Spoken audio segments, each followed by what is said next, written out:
یہ 14 جولائی 1948 کا دن تھا جب اس وقت کے گورنر جنرل محمد علی جناح کو ان کی عدالت کے پیش نظر کوئٹہ سے زیارت منتقل کیا گیا تھا۔ اس کے بعد وہ فقط 60 دن زندہ رہے اور 11 ستمبر 1948 کو اپنے خالق حقیقی سے جا ملے۔ بابائے پاکستان کے یہی آخری 60 دن آج کی گفتگو کا موضوع رہیں گے۔ یہ پراسرار گتھی آج تک حل نہیں ہو سکی کہ قائد اعظم محمد علی جناح کو شدید بیماری کے عالم میں کوئٹہ سے زیارت منتقل ہونے کا مشورہ کس نے دیا تھا۔ زیارت اپنے صنوبر کے درختوں کی وجہ سے دنیا بھر میں مشہور ہے اور کوئٹہ سے 133 کلومیٹر کے فاصلے پر 2449 میٹر کی بلندی پر واقع ہے۔ یہ جگہ ایک بزرگ خرواری بابا کی آخری آرام گاہ کی نسبت سے زیارت کہلاتی ہے۔ جناح کی آرام گاہ یا قائد اعظم ریزیڈنسی زیارت سے 10 کلومیٹر کے فاصلے پر ہے۔ ان کی بہن فاطمہ جناح نے اپنی کتاب مائی برادر میں تحریر کیا ہے کہ کوئٹہ سے زیارت منتقل ہونے کا فیصلہ جناح کا ذاتی فیصلہ تھا، کیونکہ ان کی سرکاری اور غیر سرکاری مصروفیات کے باعث کوئٹہ میں بھی انہیں آرام کا موقع نہیں مل رہا تھا اور مختلف اداروں اور مختلف رہنماؤں کی جانب سے انہیں مسلسل دعوتیں موصول ہو رہی تھیں کہ وہ ان کے اجتماعات میں شرکت کریں اور ان سے خطاب کریں۔ تاہم یہ بات پھر بھی محل نظر ہے کہ جناح کو زیارت کے بارے میں کس نے بتایا تھا اور وہاں منتقل ہونے کا مشورہ کس نے دیا تھا۔ زیارت ممکن کے بعد بھی انہوں نے کسی مستند معالج سے علاج کروانے پر توجہ نہ دی، لیکن انہی دنوں اطلاع ملی کہ مشہور ڈاکٹر ریاض علی شاہ اپنے ایک مریض کو دیکھنے کے لیے زیارت آئے ہوئے ہیں۔ فاطمہ جناح نے اپنے بھائی سے کہا کہ ڈاکٹر ریاض علی شاہ کی زیارت موجودگی سے فائدہ اٹھانا چاہیے، مگر انہوں نے یہ کہتے ہوئے تجویز سختی سے مسترد کر دی کہ انہیں کوئی زیارت سنگین مرض لاحق نہیں ہے، اور اگر صرف ان کا معدہ خوراک کو زیادہ بہتر طور پر ہضم کرنے لگے گا تو وہ جلد ہی دوبارہ صحت مند ہو جائیں گے۔ بقول فاطمہ جناح، وہ ڈاکٹروں کے ایسے مشوروں سے ہمیشہ گریز کرتے تھے کہ کیا کریں، کیا کھائیں، کتنا کھائیں، کب سوئیں اور کتنی دیر آرام کریں۔ علاج سے گریز ان کی یہی پرانی عادت ایک مرتبہ پھر عود کراتی تھی، مگر جلد ہی وہ اپنی اس عادت کو ترک کرنے میں مجبور ہو گئے۔ زیارت پہنچنے کے ایک ہفتے کے اندر ان کی طبیعت اتنی خراب ہوئی کہ ان کی زندگی میں پہلی مرتبہ ان کی صحت خود ان کے لیے پریشانی کا باعث بن گئی۔ اب تک ان کا خیال تھا کہ وہ صحت کو اپنی مرضی کے تابع رکھ سکتے ہیں، مگر 21 جولائی 1948 کو زیارت پہنچے ہوئے فقط ایک ہفتہ گزرا تھا، انہوں نے یہ تسلیم کر لیا کہ اب انہیں صحت کے سلسلے میں زیادہ خطرات مول نہیں لینے چاہیے، اور یہ کہ اب انہیں واقعی اچھے طبی مشورے اور توجہ کی ضرورت ہے۔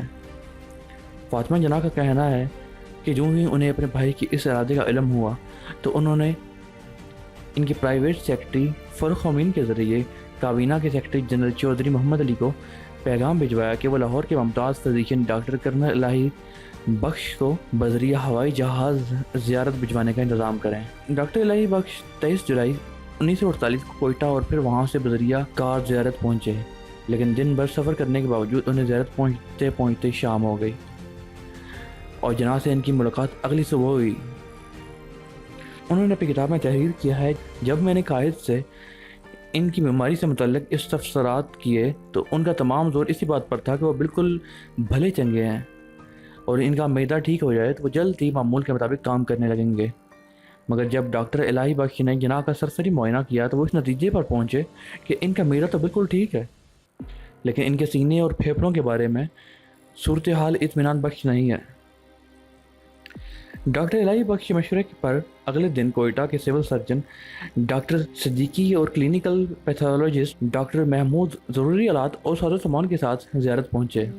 انہوں نے فوری طور پر جناح کے ٹیسٹ کیے، جن کے نتائج نے ڈاکٹر الہی بخش کے ان خدشات کی تصدیق کی کہ وہ تب تک کے مرض میں مبتلا ہیں۔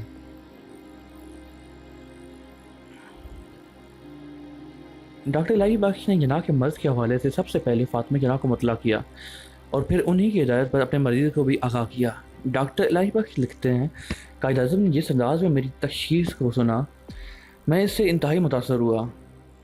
چودھری محمد حسین چٹھا نے اپنے ایک انٹرویو میں ضمیر احمد منیر کو بتایا کہ جب ڈاکٹر الہی بخش نے جناح کو بتایا کہ انہیں تب تک کا مرض لاحق ہے تو جناح نے جواب دیا، ڈاکٹر یہ تو میں 12 برس سے جانتا ہوں، میں نے اپنے مرض کو صرف اس لیے ظاہر نہیں کیا کہ ہندو میری موت کا انتظار نہ کرنے لگیں۔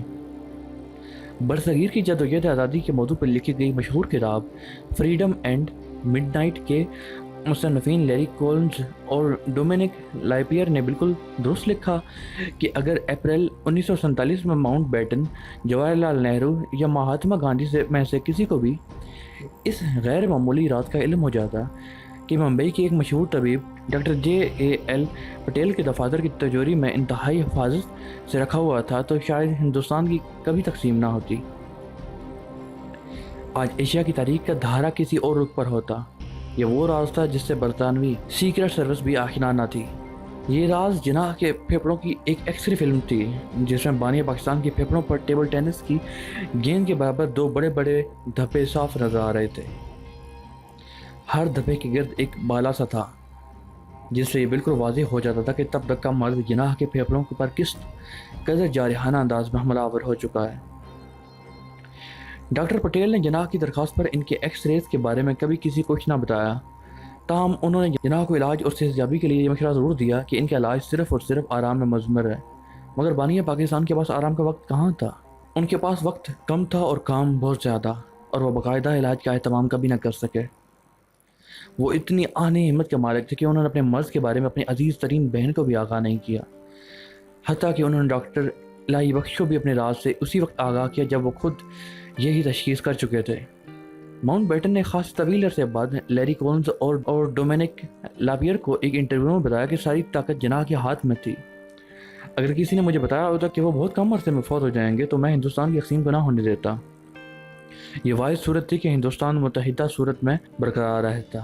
راستے کا پتھر صرف مسٹر جناح تھے، دوسرے رہنما اس قدر بے لوچ نہیں تھے۔ مجھے یقین ہے کہ کانگریس ان لوگوں کے ساتھ کسی مفاہمت پر پہنچ جاتی، پاکستان تا قیامت وجود میں نہ آتا۔ ڈاکٹر الہی بخش لکھتے ہیں، جب مرض کی تشخیص ہوئی تو میں نے ایک جانب علاج اور خوراک میں مناسب رد و بدل کی، اور دوسری جانب لاہور سے ڈاکٹر ریاض علی شاہ، ڈاکٹر SS عالم اور ڈاکٹر غلام محمد کو ٹیلی گرام کیا کہ وہ ضروری ساز و سامان لے کر اور سفری ایکس رے کے آلات لے کر فوراً زیارت پہنچے۔ 30 جولائی 1948 کو جناح کے یہ تمام معالجین زیارت پہنچ گئے۔ اس سے ایک دن پہلے بابائے قوم کی دیکھ بھال کے لیے کوئٹہ سے ایک تربیت یافتہ نرس فلس ڈلہم کو بھی زیارت بلوایا جا چکا تھا۔ اب خدا خدا کر کے جناح کا باقاعدگی سے علاج شروع ہونے کے امکانات پیدا ہو گئے۔ اسی دن ایک ایسا واقعہ پیش آیا جس پر اب تک خاموشی کے پر اسرار دھبے پڑے ہوئے ہیں، اور جو لوگ اس سے واقف ہیں ان کا یہی اصرار ہے کہ اس واقعے کو ابھی بھی راز ہی رہنا چاہیے۔ یہ واقعہ سب سے پہلے محترمہ فاطمہ جناح نے اپنی کتاب مائی بردر میں قلم بند کیا۔ انہوں نے یہ کتاب جی الانا کی مدد سے تحریر کی۔ ان کی وفات کے بعد اس کا مسودہ ان کاغذات میں دستیاب ہوا جو اب اسلام آباد کے قومی ادارے برائے تحفظ دستاویزات پاکستان میں موجود ہیں۔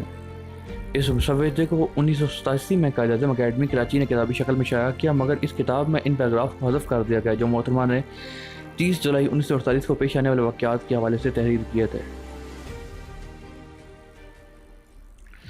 محترمہ نے اپنی اس کتاب میں لکھا، جولائی کے اواخر میں ایک روز وزیر اعظم لیاقت علی خان اور چودھری محمد علی بغیر کسی پیشگی اطلاع کے اچانک زیارت پہنچ گئے۔ وزیر اعظم نے ڈاکٹر الہی بخش سے پوچھا، یہ جناح کے مرض کے بارے میں ان کی تشخیص کیا ہے؟ ڈاکٹر الہی نے کہا کہ انہیں فاطمہ جناح نے بلایا ہے اور وہ اپنے مریض کے بارے میں صرف انہی کو کچھ بتا سکتے ہیں۔ وزیر اعظم نے اصرار کیا کہ بطور وزیر اعظم گورنر جنرل کی صحت کے بارے میں فکر مند ہے، لیکن تب بھی ڈاکٹر الہی بخش کا موقف یہی رہا کہ وہ اپنے مریض کی اجازت کے بغیر کسی کو کچھ نہیں بتا سکتے۔ فاطمہ جناح لکھتے ہیں، میں اس وقت بھائی کے پاس بیٹھی ہوئی تھی جب مجھے بتایا گیا کہ وزیر اعظم اور کابینہ کے سیکرٹری جنرل ان سے ملاقات کرنا چاہتے ہیں۔ میں نے اس کی اطلاع بھائی کو دی تو وہ مسکرائے اور بولے، فاطی تم جانتی ہو وہ یہاں کیوں آیا ہے؟ وہ دیکھنا چاہتا ہے کہ میری بیماری کتنی شدید ہے اور میں اب کتنے دن زندہ ہوں۔ چند منٹ بعد انہوں نے اپنی بہن سے کہا، نیچے جاؤ، وزیر اعظم سے کہو میں اس سے ابھی ملوں گا۔ فاطمہ جناح نے بھائی سے گزارش کی، بہت دیر ہو چکی ہے، آپ ان سے صبح مل لیجیے گا، مگر جناح نے حکم دیا، نہیں اسے ابھی آنے دو، وہ خود آخر اپنی آنکھوں سے دیکھ لے۔ وہ لکھتی ہیں، دونوں کی ملاقات آدھے گھنٹے جاری رہی۔ جو ہی لیاقت علی خان واپس نیچے آئے تو میں اوپر بھائی کے پاس گئی۔ وہ بری طرح تھکے ہوئے تھے، ان کا چہرہ اترا ہوا تھا۔ انہوں نے مجھ سے پھلوں کا جوس مانگا اور پھر چودھری محمد علی کو اندر بلوا لیا جو 15 منٹ تک ان کے پاس رہے۔ پھر جب وہ دوبارہ تنہا ہوئے تو میں اندر ان کے پاس گئی۔ میں نے پوچھا کہ کیا وہ جوس یا کافی کچھ لینا پسند کریں گے، مگر انہوں نے کوئی جواب نہیں دیا۔ وہ کسی گہری سوچ میں محو تھے۔ اتنے میں رات کے کھانے کا وقت ہو گیا۔ بھائی نے مجھ سے کہا بہتر ہے کہ تم نیچے چلی جاؤ، ان کے ساتھ کھانا کھاؤ۔ نہیں، انہوں نے زور دے کر کہا، میں آپ کے پاس بیٹھوں گی اور یہیں کھانا کھا لوں گی۔ نہیں، بھائی نے کہا، یہ مناسب نہیں، وہ ہمارے مہمان ہیں، جاؤ ان کے ساتھ کھانا کھاؤ۔ اس کے بعد فاطمہ جناح لکھتی ہیں، کھانے کی میز پر میں نے وزیر اعظم کو بہت خوشگوار موڈ میں دیکھا۔ وہ لطیفہ سنا رہے تھے اور ہنسی مذاق کر رہے تھے، جبکہ میں بھائی کی صحت کے لیے خوف سے کانپ رہی تھی، جو اوپر کی منزل میں بستر علالت پر پڑے ہوئے تھے۔ کھانے کے دوران چودھری محمد علی چپ چاپ کسی سوچ میں گم تھے۔ کھانا ختم ہونے سے پہلے میں اوپر چلی گئی۔ جب میں کمرے میں داخل ہوئی تو بھائی مجھے دیکھ کر مسکرائے اور بولے، فاطی، تمہیں ہمت سے کام لینا ہوگا۔ میں نے اپنے آنسوؤں کو چھپانے کی بڑی کوشش کی جو میری آنکھوں سے امڑ آئے تھے۔ 17 اکتوبر 1989 کو پاکستان ٹائمز لاہور میں شریف الدین پیرزادہ کا ایک مضمون شائع ہوا جس کا عنوان تھا the last days of the Quaid Azam. اس مضمون میں انہوں نے ممتاز ماہر قانون ایم اے رحمان کے خط کا ایک حوالہ دیا۔ اس خط میں ایم اے رحمان نے لکھا تھا کہ ڈاکٹر کرنل الہی بخش کے بیٹے ہمایوں خان نے بھی انہیں اس واقعے کے بارے میں بتایا تھا۔ اس روایت کے مطابق قائد اعظم پر دوا کا اثر بڑا موافق ہو رہا تھا اور وہ بتدریج صحت یاب ہو رہے تھے۔ ایک روز لیاقت علی خان قائد اعظم سے ملنے کے لیے زیارت آئے۔ وہ ان کے ساتھ تقریباً 1 گھنٹہ رہے۔ اسی دوران دوا کھانے کا وقت آ گیا، لیکن میرے والد اندر جا کر قائد اعظم کو دوا نہیں دے سکتے تھے کیونکہ اندر جو ملاقات ہو رہی تھی وہ بے حد خفیہ تھی۔ چنانچہ وہ باہر انتظار کرتے رہے تاکہ ملاقات ختم ہو وہ قائد اعظم کو دوا کھلا سکیں۔ جب لیاقت علی خان کمرے سے باہر نکلے تو میرے والد فوراً کمرے میں داخل ہوئے اور قائد اعظم کو دوا کھلانا چاہیے۔ انہوں نے دیکھا قائد اعظم پر سخت اضطرابی افسردگی طاری ہے۔ انہوں نے دوا کھانے سے انکار کر دیا اور کہا، اب میں مزید زندہ نہیں رہنا چاہتا۔ اس کے بعد والد صاحب کی بھرپور کوشش اور اصرار کے باوجود قائد اعظم نے اپنے ڈاکٹر کے ساتھ تعاون کرنے سے انکار کر دیا تھا۔ ہمایوں خان نے مزید بتایا، قائد اعظم کے انتقال کے فوراً بعد لیاقت علی خان نے میرے والد کو بلاوا بھیجا۔ لیاقت علی خان نے ان سے پوچھا کہ اس روز زیارت میں جب میں کمرے سے باہر نکل آیا، آپ اندر گئے تو قائد اعظم نے آپ سے کیا بات کی تھی؟ میرے والد نے لیاقت علی خان کو بہتر یقین دلانے کی کوشش کی کہ قائد اعظم نے آپ دونوں کے مابین ہونے والی گفتگو کے بارے میں مجھ سے قطعاً کوئی بات نہیں کی، سوائے اس کے کہ اس کے بعد قائد اعظم نے دوا کھانا بند کر دی تھی۔ لیکن میرے والد کے اس جواب سے لیاقت علی خان کو تسلی نہ ہوئی۔ لیاقت علی خان کافی دیر میرے والد کو زیر کرنے کی کوشش کرتے رہے۔ جب ان کی ملاقات ختم ہوئی اور میرے والد کمرے سے نکلنے لگے تو لیاقت علی خان نے انہیں واپس بلوایا اور انہیں تنبیہ کی کہ اگر انہوں نے کسی اور ذریعے سے اس ملاقات کے بارے میں کچھ سنا تو انہیں یعنی میرے والد کو سنگین نتائج بھگتنا ہوں گے۔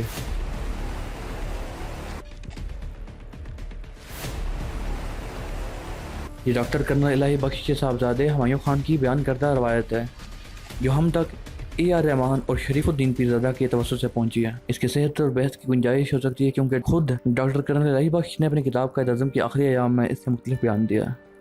وہ لکھتے ہیں، نیچے اترا تو وزیر اعظم سے ڈرائنگ روم میں ملاقات ہوئی۔ وہ اس روز مسٹر محمد علی کے ساتھ قائد اعظم کی مزاج پرسی کے لیے تشریف لائے تھے۔ انہوں نے بڑی بےتابی سے قائد اعظم کی کیفیت دریافت کی اور اس بات پر اطمینان کا اظہار کیا کہ مریض کو اپنے ڈاکٹر پر اعتماد ہے اور انشاءاللہ اس کا ان کی صحت پر اچھا اثر پڑے گا۔ انہوں نے بہت تاکید کی قائد اعظم کی اس طویل بیماری کی جڑ کا ضرور کھوج لگایا جائے۔ میں نے انہیں یقین دلایا کہ قائد اعظم کی حالت تشویشناک ہونے کے باوجود وہ پر امید ہیں کہ اگر انہوں نے وہ جدید دوائیں کھا لیں جو کراچی سے منگوائی جا رہی ہیں تو وہ ممکن ہے وہ صحتیاب ہو جائیں۔ بڑی امید افزا بات یہ ہے کہ مریض میں مدافعت کی کافی قوت ہے۔ وزیر اعظم اپنے رہنما اور پرانے رفیق کی علالت سے بہت افسردہ تھے۔ ان کی دل سوزی سے میں بہت متاثر ہوا۔ اب حقیقت کیا ہے اس کا علم تو صرف ان 5 شخصیات کو ہی تھا جو اس وقت موقع پر موجود تھیں۔ اب بدقسمتی سے ان میں سے کوئی بھی زندہ نہیں رہا۔ واقعے پر بھی 72 سال کی گرد جم چکی ہے۔ کوئی ذریعہ باقی نہیں جو قوم کو اس واقعے کی اصلیت سے آگاہ کر سکے۔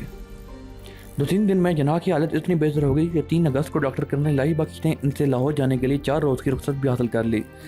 بظاہر اس کا سبب یہ نظر آتا ہے کہ چند دن کے بعد عید آنے والی تھی اور ڈاکٹر الہی بخش یہ عید اپنے اہل خانہ کے ساتھ منانا چاہتے تھے، مگر ابھی انہیں لاہور پہنچے 1 دن ہی گزرا تھا کہ انہیں ڈاکٹر عالم کے ساتھ شعاعوں کے ذریعے علاج کرنے کا آلہ لے کر فوراً زیارت لوٹنے کی تاکید کی گئی اور 6 اگست کو وہ یہ آلہ لے کر زیارت پہنچ گئے۔ ڈاکٹر ریاض حسین شانے نے بتایا کہ ان کی غیر حاضری میں جناب بہت کمزور ہو گئے ہیں اور ان کا بلڈ پریشر بہت گر گیا تھا، مگر انجیکشن لگانے سے ان کی حالت کچھ بہتر ہو گئی تھی۔ اگلے دن 7 اگست 1948 کو عید الفطر تھی۔ اس شام برقی شعاؤں سے جناح کے علاج کا آغاز ہوا، مگر یہ انہیں موافق نہ آیا اور ان کے پیروں پر کچھ ورم سا ہو گیا۔ 9 اگست کو ڈاکٹر نے رائے دی کہ زیارت کی بلندی مریض کے حق میں اچھی نہیں ہے، انہیں کوئٹہ منتقل کر دیا جانا چاہیے۔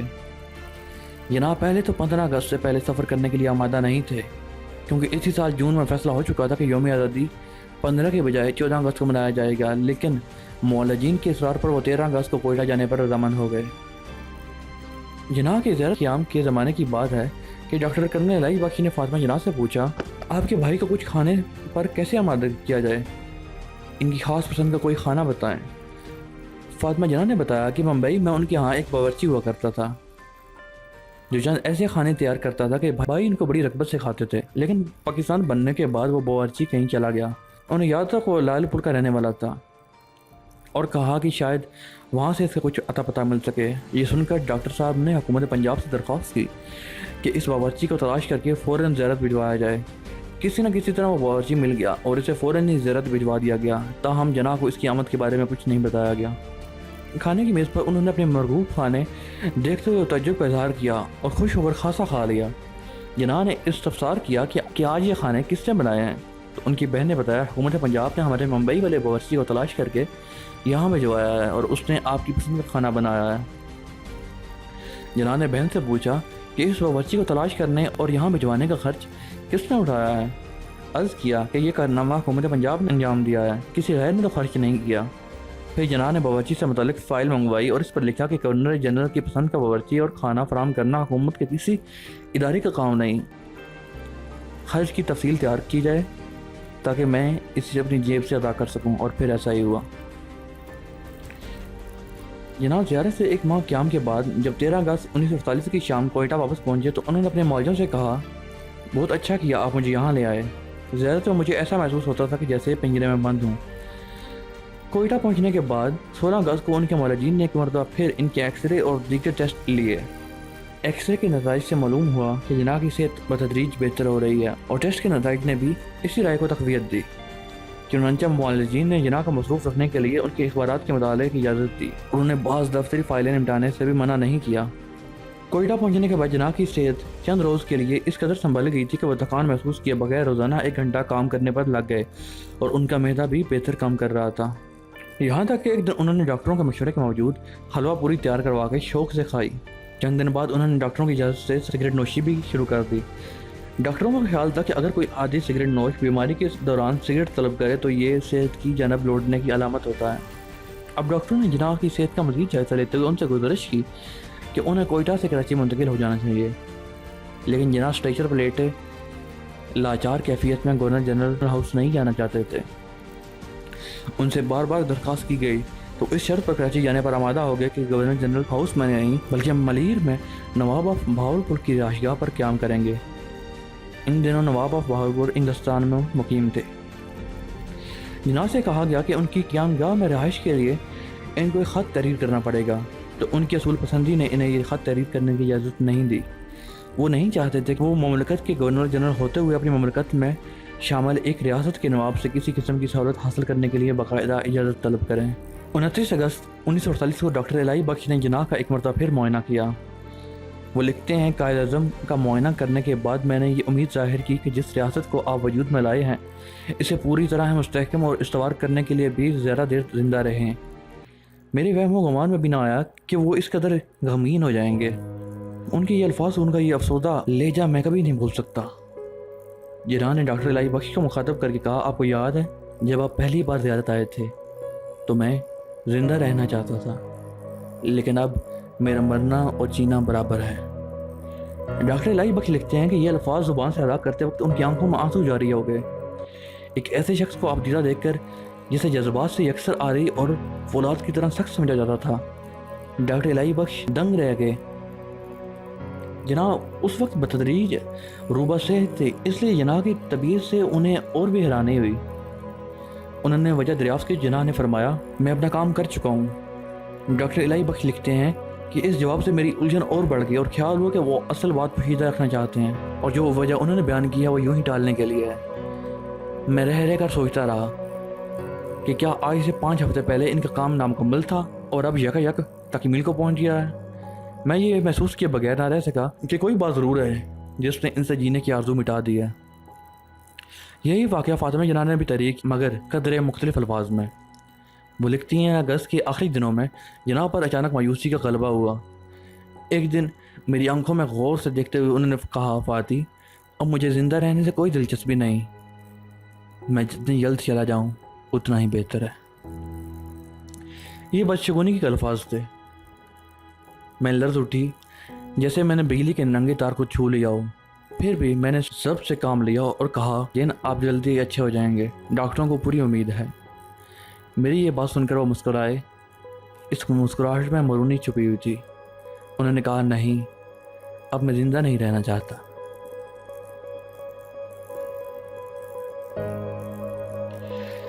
یکم ستمبر 1948 کو جناح نے زیارت سے بری فوج کے سربراہ جنرل ڈگلس گریسی کے نام ایک خط تحریر کیا جو بدقسمتی سے ان کی آخری تحریر ثابت ہوا۔ اس خط میں انہوں نے لکھا، میں نے آپ کے خط کی ایک نقل قائد اعظم ریلیف فنڈ کے نائب صدر کو بھیج دی ہے اور میں نے اس فنڈ میں سے 3 لاکھ روپے کی امداد کی منظوری دے دی ہے جو تھل پروجیکٹ کے مہاجر فوجیوں کی بہبود کے لیے مخصوص ہے۔ اس روز ڈاکٹر الہی بخش نے مایوسانہ لہجے میں محترمہ فاطمہ جناح کو بتایا کہ ان کے بھائی کو ہیمریج ہو گیا ہے اور انہیں فوری کراچی لے کے جانا چاہیے کیونکہ کوئٹہ کی بلندی ان کے لیے موضوع نہیں ہے۔ اگلے آنے والے دنوں میں جناح کی طبیعت مزید بگڑتی چلی گئی۔ 5 ستمبر کو ڈاکٹروں نے تشخیص کیا کہ ان پر نمونیا کا حملہ بھی ہوا ہے۔ ڈاکٹر الہی بخش نے امریکہ میں پاکستان کے سفیر مرزا ابو الحسن اصفہانی کو لکھا کہ وہ جناح کے لیے چند ڈاکٹروں کو بھجوا دیں۔ ان ڈاکٹروں کے نام ڈاکٹر فیاض علی شاہ نے تجویز کیے تھے۔ اس دوران ڈاکٹر الہی بخش نے کراچی سے ڈاکٹر مستری کو بھی کوئٹہ بلوا لیا، مگر اس کے باوجود جناح کی طبیعت میں کوئی افاقہ نہیں ہوا اور ان کی نقاہت میں اضافہ ہوتا چلا گیا۔ یہ انہی دنوں کی بات ہے جب جناح کے سیکرٹری فاروق امین نے جناح سے کسی کی ملاقات کروانا چاہی تو ڈاکٹر الہی بخش نے ان کے کئی بار اصرار کرنے کے باوجود یہ اجازت دینے سے انکار کر دیا۔ ڈاکٹر الہی بخش نے لکھا ہے کہ انہیں اس ملاقاتی کا نام نہیں بتایا گیا، تاہم اس وقت کے حیدرآباد دکن کے وزیر اعظم میر لائق علی نے اپنی کتاب ٹریجڈی آف حیدرآباد کے ایک باب میں جس کا عنوان جناح آن دی بیڈ آف ڈیتھ میں یہ لکھا ہے، قاتی وہ خود تھے۔ تاہم اصرار کرنے کے باوجود جناح سے ملاقات میں کامیاب نہیں ہو سکے۔ 10 ستمبر 1948 کو ڈاکٹر الہی بخش نے فاطمہ جناح کو مطلع کیا کہ اب جناح کے زندہ بچنے کی کوئی امید باقی نہیں رہی اور یہ کہ اب وہ فقط چند دنوں کے مہمان ہیں۔ غالباً اسی دن جناح پر بے ہوشی کا غلبہ طاری ہوا۔ اس بے ہوشی کے عالم میں ان کی زبان سے بے ربط الفاظ ادا ہو رہے تھے۔ وہ بڑبڑا رہے تھے، کشمیر، انہیں فیصلہ کرنے کا حق دو، آئین، میں اسے مکمل کروں گا، بہت جلد، مہاجرین، انہیں ہر ممکن مدد دو، پاکستان۔ 11 ستمبر 1948 کو اسٹریچر پر ڈال کر ان کی وائی کنگ طیارے تک پہنچا دیا گیا۔ جب انہیں طیارے تک لے جایا جا رہا تھا تو عملے نے انہیں سلامی دی اور پھر سب یہ دیکھ کر حیران رہ گئے کہ جناح نے انتہائی نقاہت کے باوجود فوراً ہی ان کا جواب دیا۔ ان کے ہاتھ کی جنبش سے محسوس ہوتا تھا کہ انہیں بستر مرگ پر بھی نظم و ضبط کے تقاضوں کا مکمل احساس تھا۔ کوئٹہ سے کراچی تک کا سفر 2 گھنٹے میں طے ہوا۔ اس دوران جناح بڑے بے چین تھے، انہیں بار بار آکسیجن دی جا رہی تھی۔ یہ فرض کبھی فاطمہ جناح اور کبھی ڈاکٹر الہی بخش ادا کر رہے تھے۔ ڈاکٹر مستری، نرس ڈنہم، نیول اے ڈی سی لیفٹیننٹ مظہر احمد اور جناح کے اسسٹنٹ پرائیویٹ سیکرٹری فاروق امین بھی اسی طیارے میں سوار تھے۔ طیارہ جناح کو لے کر سپہر 4:15 بجے ماری پور کے ایئرپورٹ پر اترا۔ جناح کی ہدایت پر انہیں لینے کے لیے آنے والوں میں نہ کوئی حکومت کا کوئی اہم رکن تھا اور نہ ہی ضلعی انتظامیہ ان کی آمد سے باخبر تھی۔ ایئرپورٹ پر ان کا خیر مقدم کرنے والوں میں گورنر جنرل کے military secretary lieutenant colonel Geoffrey Knowles کے علاوہ کوئی بھی نہ تھا۔ گورنر جنرل کے سٹاف نے انہیں اسٹریچر پر ڈال کر فوجی ایمبولینس میں منتقل کیا۔ فاطمہ جناح اور فلس ڈنہم ان کے ساتھ بیٹھ گئیں، جبکہ ڈاکٹر الہی بخش، ڈاکٹر مستری اور کرنل جیفری جناح کی کیڈیلیک کار میں سوار ہو گئے۔